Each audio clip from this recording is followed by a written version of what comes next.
this lesson, you'll learn how to add rational expressions with like denominators and subtract. How can you use rational expressions to interpret graphics? The graphic at the right shows the number of credit cards Americans have. To determine what fraction of those surveyed have no more than 2 credit cards, you can use addition.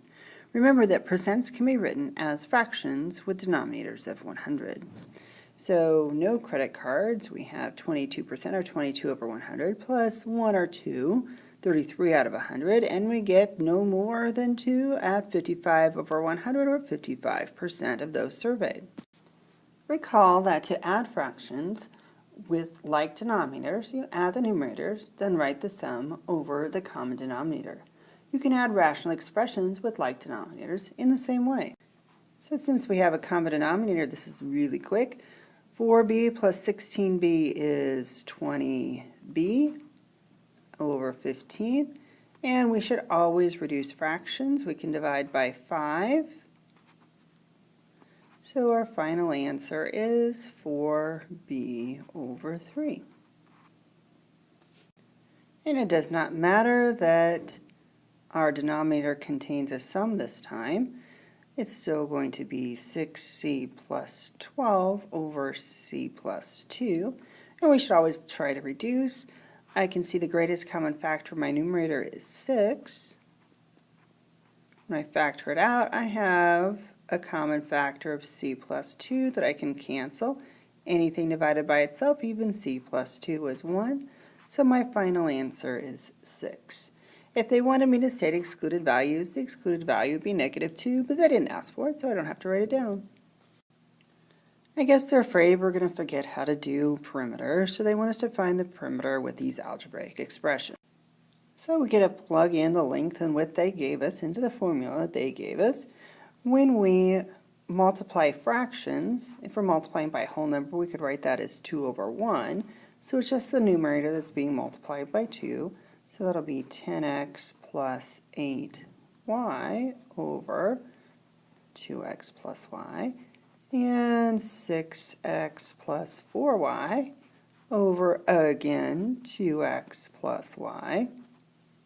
If we combine our like terms, 10x plus 6x is 16x, and 8y plus 4y is 12y.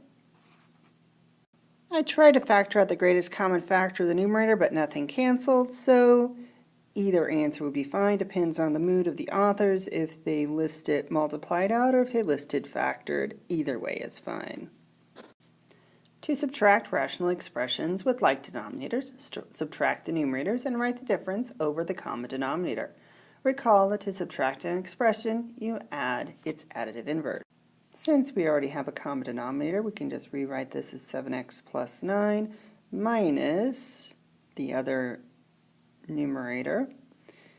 And with their warning, we're going to rewrite that as 7x plus 9 minus x plus 5, minus negatives a plus.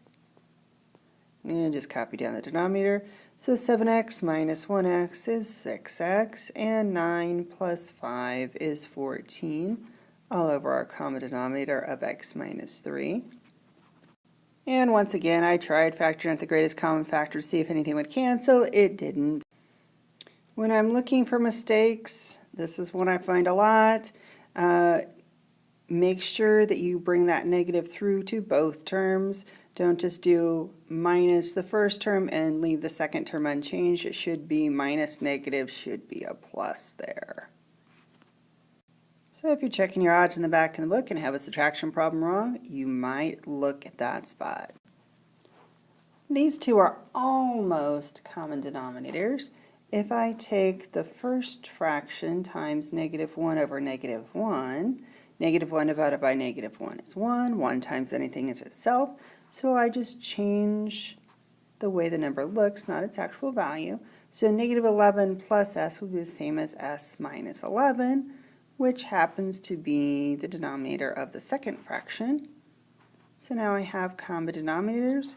So I have -3s plus -5s over s minus 11, which simplifies to -8s over s minus 11. Now I looked at the answer key and they had a different answer, which if I take my answer times -1 over -1, I get positive 8s over 11 minus s. These are equivalent solutions, so again, word to the wise, if you see everything is backwards, it's okay.